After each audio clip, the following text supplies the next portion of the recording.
Luka's Kids, it's Luka's Kids, it's Luka's Kids. Welcome to another exciting episode of Luka's Kits. Well, what we have for you here today, kids, is an old classic from the 70s, from the MPC Pro Stock series. We've got Dyno Don Nicholson's Pro Stock Pinto. Let's take a look at this one. What was cool about this, first of all, I just love box art from the 70s, man. Look at the big fat tires, that whole rear, that just looks so cool to me. But this is a great kit. This is kind of neat looking at all the kits that they provided back then. They had their Pro Stocks, their funny cars, kind of their crazy ones like the LA Dart that, you know, a few years back got reissued. And Don Garlett's dragster. There were some pretty cool kits. So let's dive into it. There we go.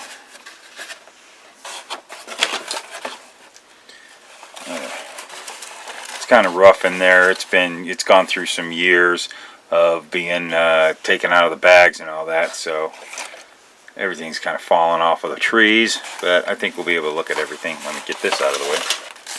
And to start things off, we got our old yellowed instruction sheet.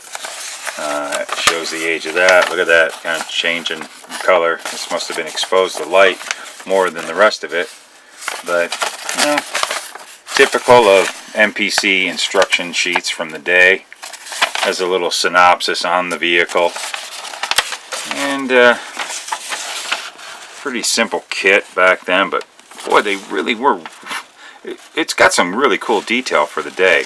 Not 100% accurate, but pretty close to what Pro Stocks were like back then. That's pretty cool.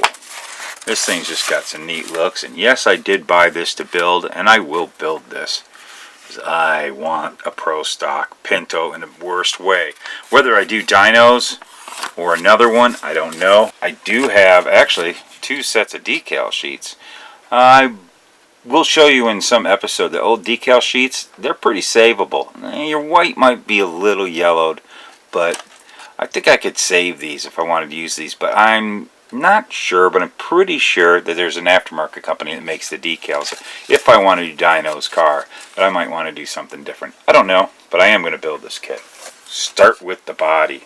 Excellent representation of a Pinto, typical of MPC's work back in the day, and you can see there's a lot of leftover from the original street version that they did, whether it be a promo or a street version kit. You've got, you know, the script for Pinto here and the bump guard or whatever that would be installed by the dealers. That can be sanded off, which needs to be if you're going to do a correct Pro Stock. They wouldn't have those, of course. Plastic's really nice. It's not brittle and good thickness. They could even have detail of the headliner and the seat belts up here, if you could see that. The shoulder seat belts when they used to just strap them up on the ceiling, and of course you could cut out a sunroof that was an option in the stock version. So this is pretty much a stock body, except you know the wheel well is widened out a little bit to make it for the Pro Stock version. You even have the gas tank cap right there, but you'd want to get rid of that doing a Pro Stock car. And then you've got windshield wipers that are going to have to be removed to do a Pro Stock car. So there'd be some work to get it correct for doing a Pro Stock car, but that's the fun of model building. So there we have it for the body. Now here's a really neat thing as far as the chassis is concerned. Again, pretty simple, but for the standards of back in the 70s, this is outstanding. But a nice little back half with tubs and everything, and nothing molded on like a lot of the kits of the day had molded on exhaust and suspension and everything. Not this. Everything's separate, so you could really do a very nice, fairly accurate model of a Pro Stock car from the 70s. Just even up here, they kind of did the simulated rivet to give it that cheap metal interior. Again, not 100% accurate, but you know, you see where they're going at. But you can see the remainder left over from stock version of the kit is the evidence of carpet, which wouldn't have been in a Pro Stock car. But it's kind of neat. This doesn't have an interior tub. It has the floor, so that's kind of nice. No interior tub, but we do have the door panels and the rear area paneling and all that. And of course it goes on into the engine bay inner fender wells. All one piece for each side. That's pretty neat detail. Again, it's simplified, but it really gets a good look. Especially again, back in the day, you guys are familiar of MPC kits from the 70s. Lots of times, you know, the chassis would be so basic and you just have a hump there for the inside fender well, and it wouldn't, especially for Fords, it wouldn't be quite accurate. It's just a round piece. Kind of a simplified Dana 60 rear end.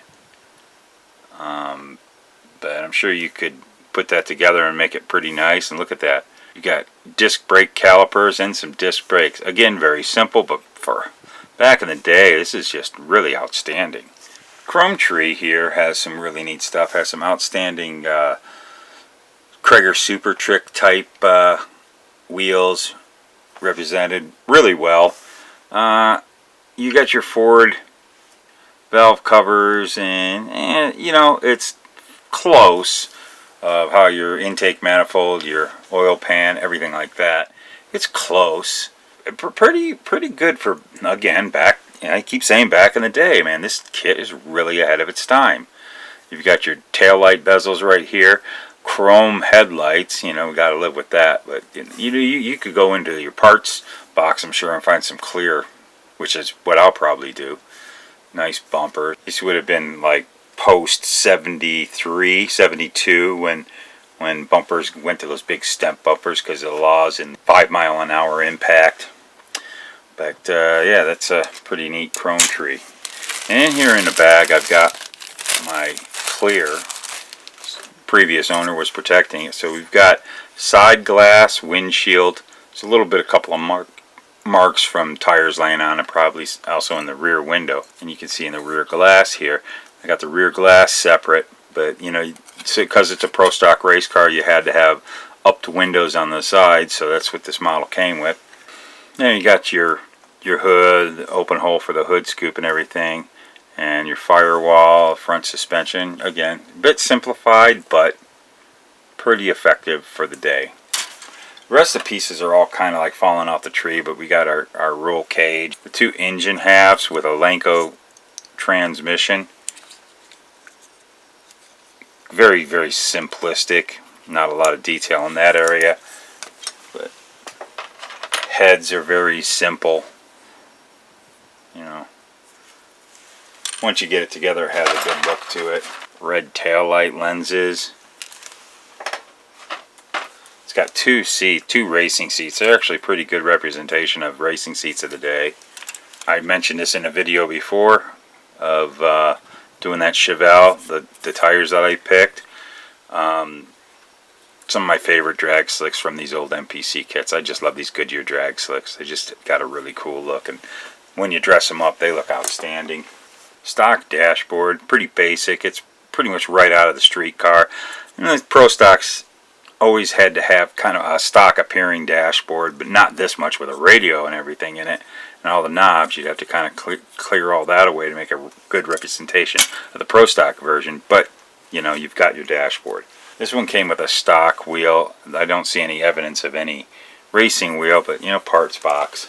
I got some miscellaneous odds and ends that were just at the bottom, like the headers, front valance, filler between the front of the car and the bumper, and more of the roll cage.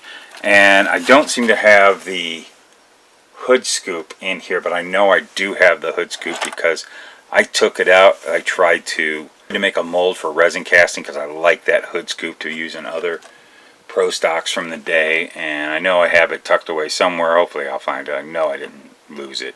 That's the one thing that's missing from this kit. I gotta hunt that down because I like to keep it together. So that's it for the Dyno Down Pro Stock Pinto. Pretty neat kit. One day I'm going to build it, but other than that, I love the box art. It's just a neat looking thing to have. Really shows you that sometimes they really took the time to make a pretty neat kit with fairly good accuracy and not so simplified as a lot of the kits of the day. This would build into a really, really nice looking Pinto Pro Stock model. And so I hope you enjoyed looking into this vintage kit. So you bust that cellophane and build that model, and we'll see you in the next episode.